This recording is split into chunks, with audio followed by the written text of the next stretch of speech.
Benny, the Orphan Syndrome Horse, as written and read by Missy, Wryn, holistic horsemanship trainer, training the whole horse for a safer ride.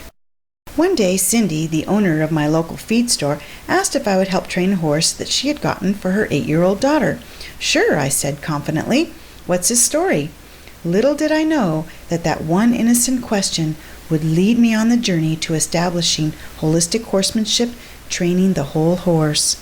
Cindy had rescued a beautiful Palomino paint gelding, Benny, from a foster home where he had been placed after being rescued by the Humane Society 7 months prior. Benny hadn't done well with the first trainer Cindy hired, so she moved him to a new farm, this one with a pasture. Since my specialty is problem horses, she thought I could be of help in getting Benny trained for her daughter to ride in 4-H. Thinking that Benny's was a simple case of neglect, I decided he probably just needed herd leadership, which I could teach Cindy and her daughter.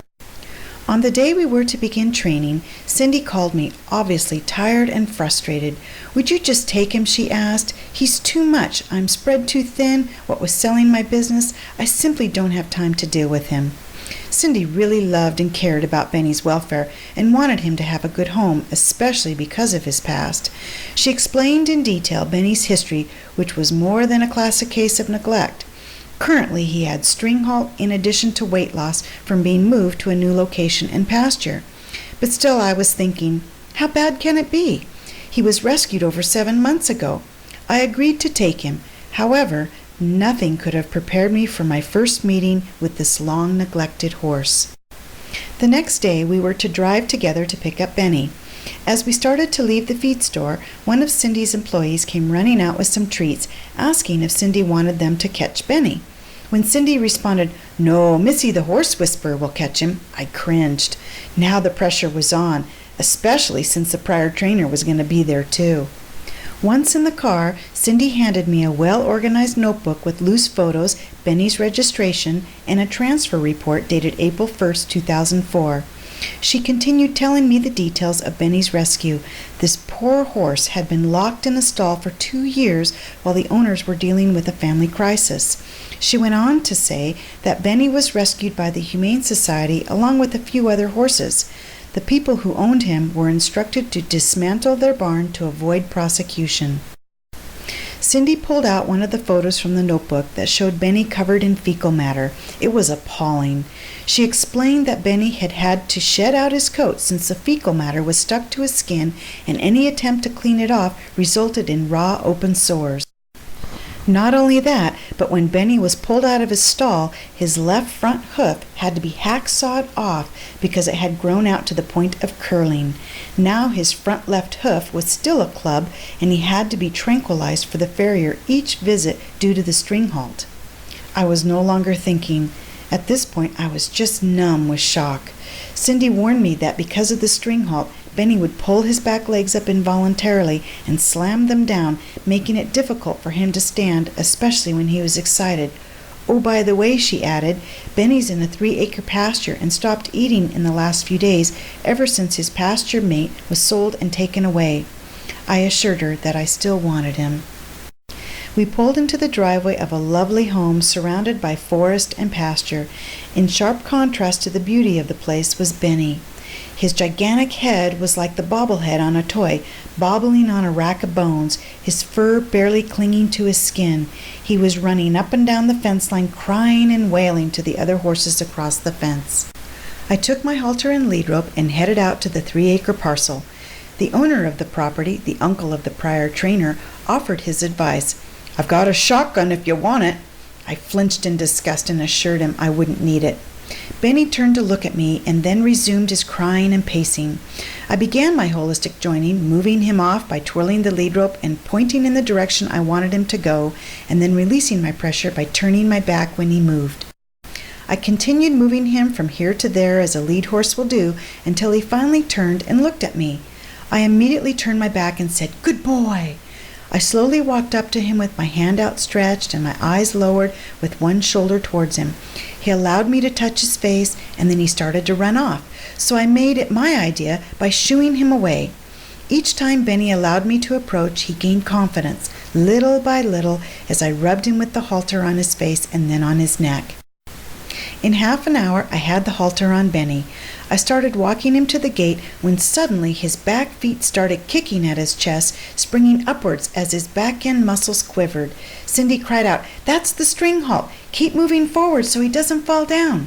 I quickly walked him through the gate to the trailer, and he stepped inside without hesitation. Whew!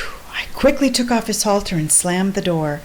We immediately began driving, as all the while Benny's feet slammed on the trailer floor, one after the other, his fear and excitement escalating.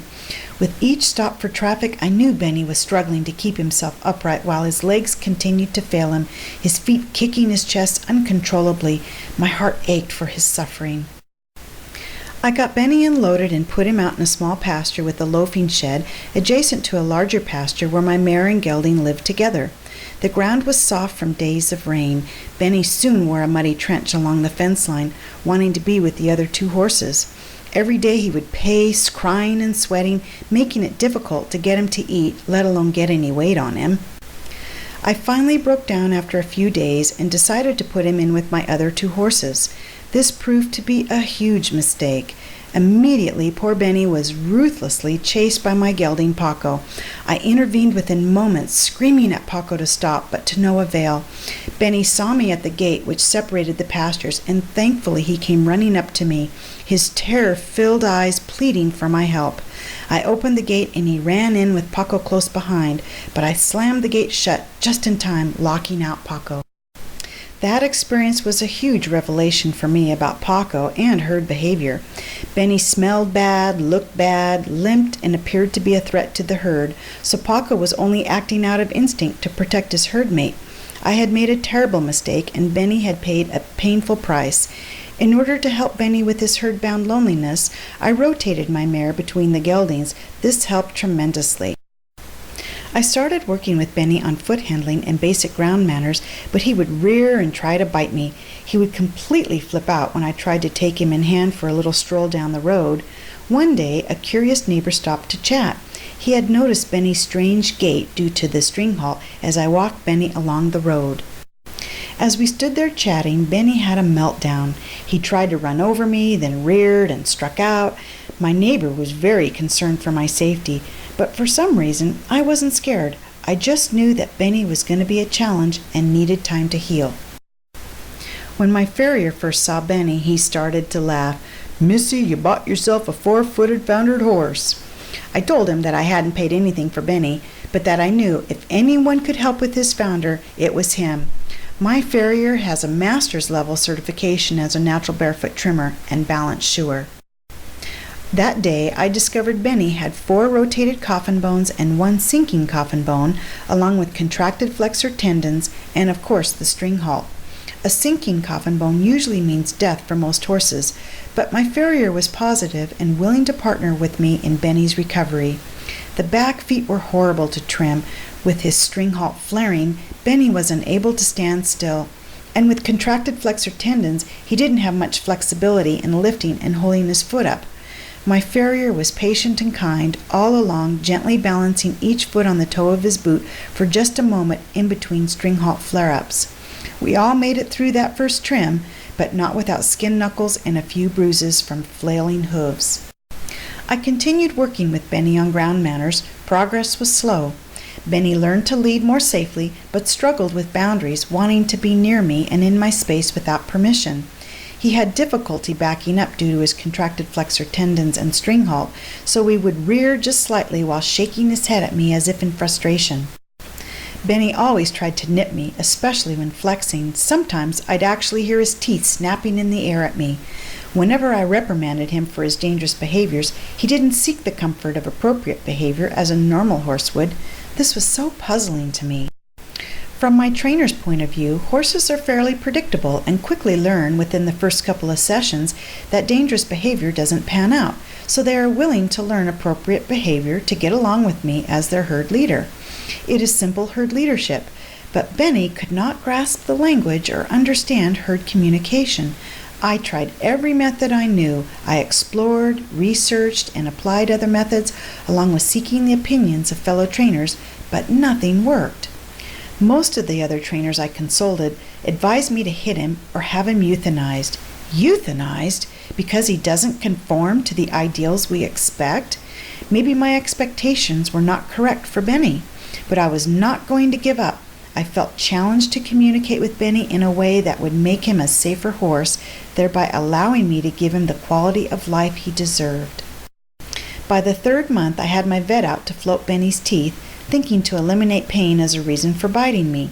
In my work, I have often found biters to be simply suffering from mouth pain due to the lack of dental attention. I needed to rule that out. I was sure Benny had not had any dental attention in a long time, if ever. At this point, Benny's stringhold had subsided considerably, so when my vet visited, he was very encouraging. However, he could not speak to the damage of Benny's mind and emotions. The vet proceeded to tranquilize and float Benny's teeth without too much fuss. Within 6 days of the teeth float, Benny was near death with colic.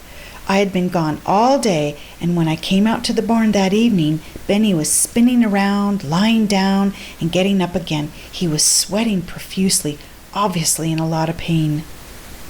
An hour later, the vet arrived to find me at Benny's side as he lay in the stall groaning. Benny's heart rate was 90 with a 0 capillary refill. He was in shock and near death.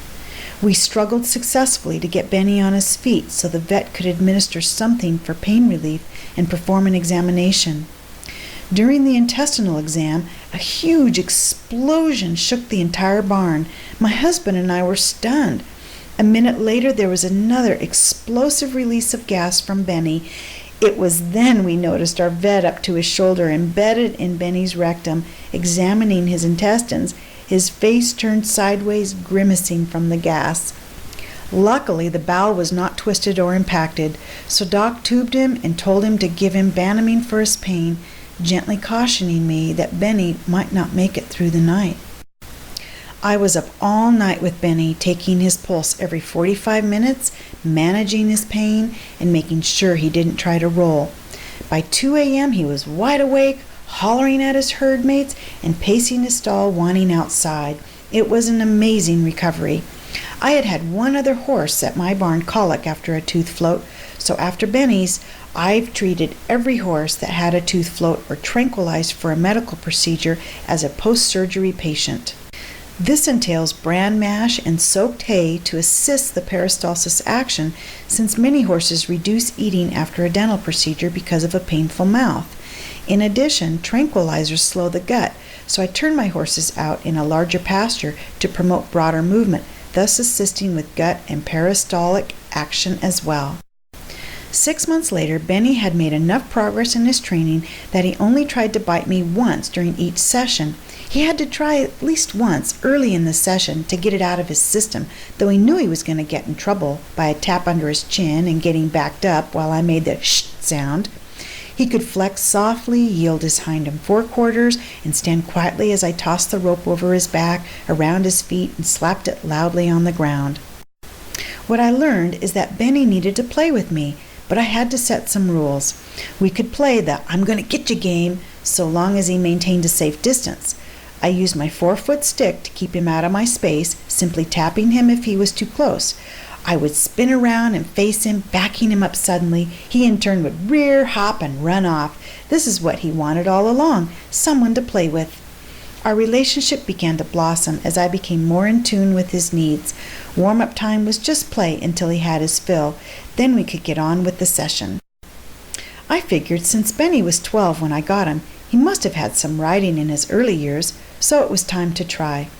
I went through my usual protocols for preparing him for the ride, as well as had my vet and farrier check him out. By this time, Benny had received 2 chiropractic sessions with acupuncture by Dr. Mark DiPaolo, and all 3 professionals, my vet, chiropractor, and farrier, agreed that Benny had functional deformities, but the limp on the left foot and shoulder was a deformity that could possibly improve over time. As long as I worked him lightly under saddle, he would benefit from the continued physical and psychological development. My first ride was met with a bit of bucking and rearing, but Benny wasn't athletic enough to carry it through. When I asked him for a turn and a halt, it became obvious that he had never been ridden. He didn't understand anything I expected a horse that age that had been ridden to know. However, I soon realized Benny was eager to learn and behaved better under saddle than on the ground. He quickly learned to halt, break at the poll, back up, and neck rein within a month, all with just a halter and lead rope, completely iron-free, no bit or spurs. His trot was light, but riding him contorted my body.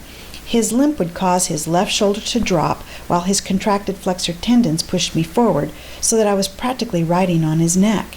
His contracted flexor tendons caused his hooves, pasterns, and cannon bones to be perpendicular to the ground.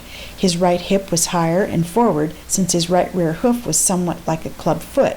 Needless to say, the ride was pretty uncomfortable. After a few weeks of riding, it was time to take Benny on the trail. We had taken walks together in hand to the trail, as I do with all horses in my training program. As I was riding Benny down the road to the trail, another neighbor, Wryn, waved hello from his yard and met us at his driveway to chat. I remained sitting on Benny, knowing he is not one to stand still for too long, so I readied myself to do a one-rein stop if he suddenly melted down. We chatted a while, and then another neighbor drove up and stopped to chat from her car. I was going on about my kids when, in a flash, Benny reared. I leaned forward, pulling his nose to the girth, preparing to shut him down for the buck that was coming when he came down, and sure enough, he attempted, but to no avail.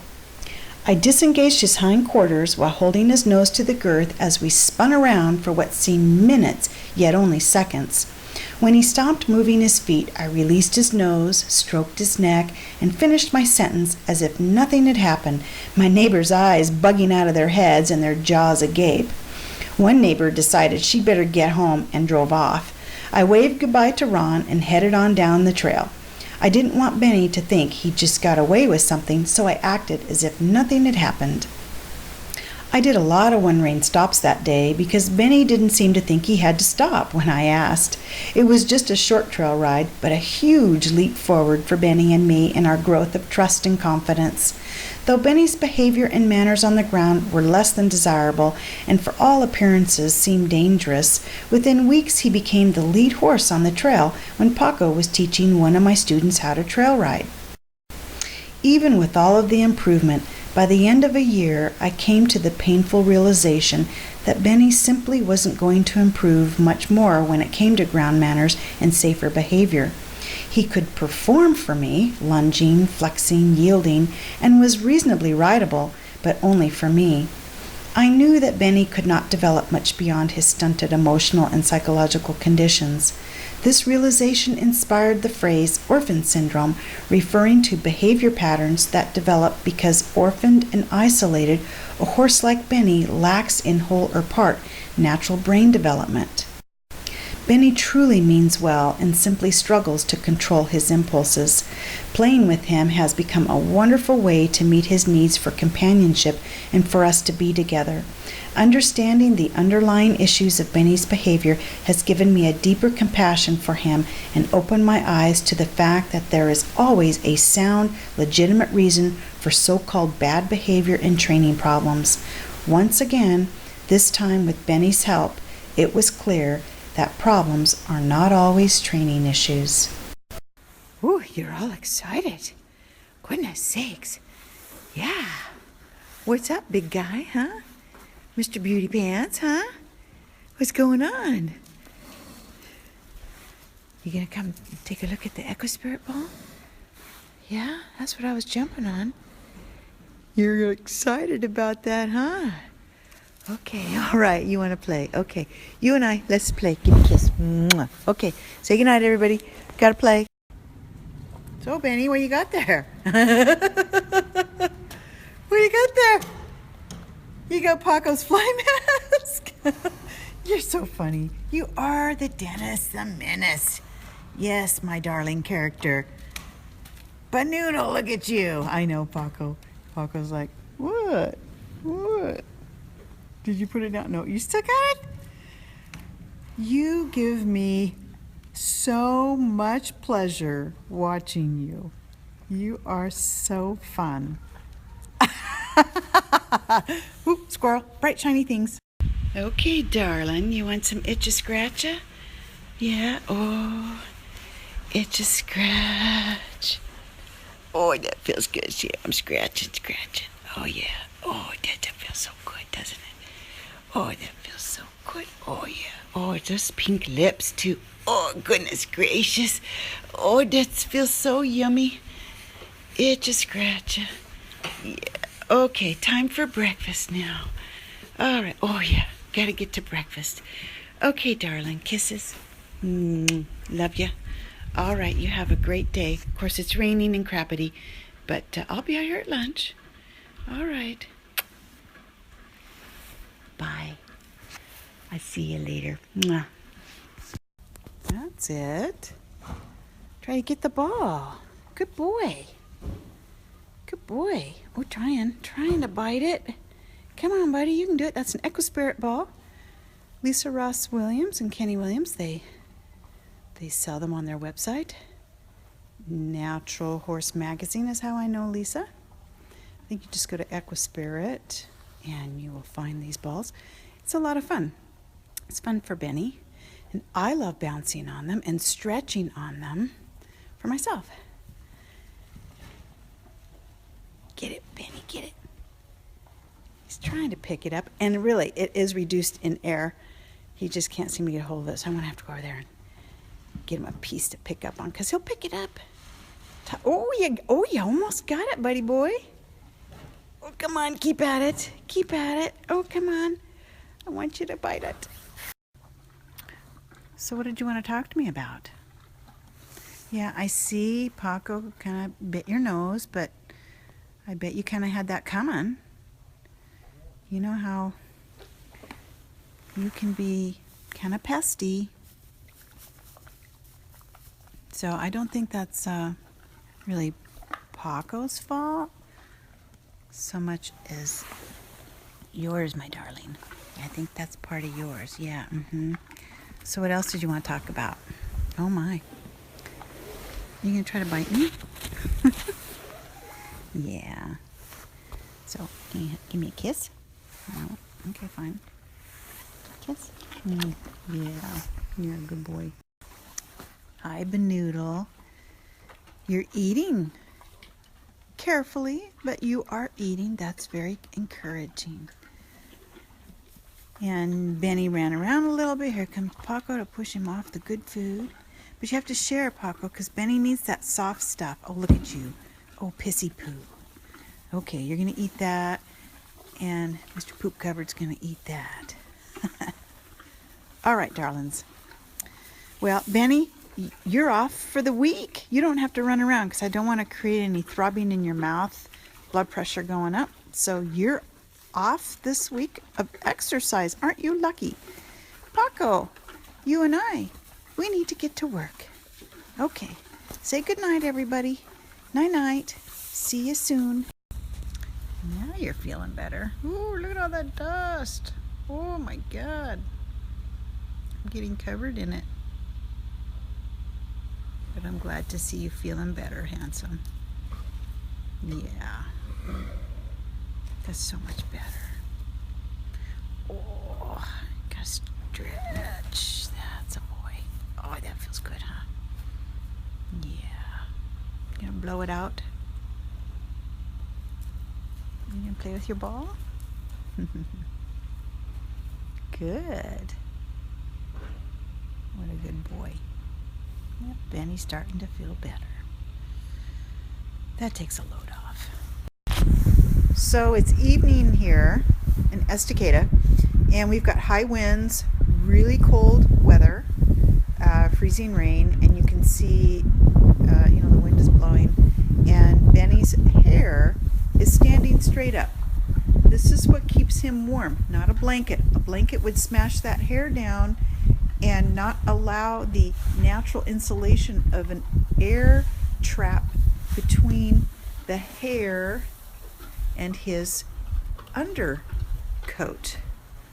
Also, I don't want to touch him. I'd love to hug him and love him up, but the static electricity is too high, and that would cause discomfort for him. He'd get snapped, and that's not fair to snap him, because horses they're sensitive to electric fences. We have electric fences, and if I was to snap him, it'd be like hitting him with an electric fence, and he wouldn't understand that. Woohoo!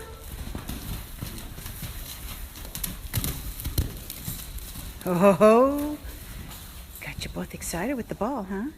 Hey, Benners, are you going to get the ball? No? You're just going to go annoy your buddy? Really? Tell me more about that. Paco's like, nah, I'm going to eat. And Benny's like, yeah, but I'm going to get you. Oh, yeah. Benny's going to get you. Hi. Really, Mr. Sassy Pants? Okay, kiss. Yeah, I love you too. Okay, let's get back to work.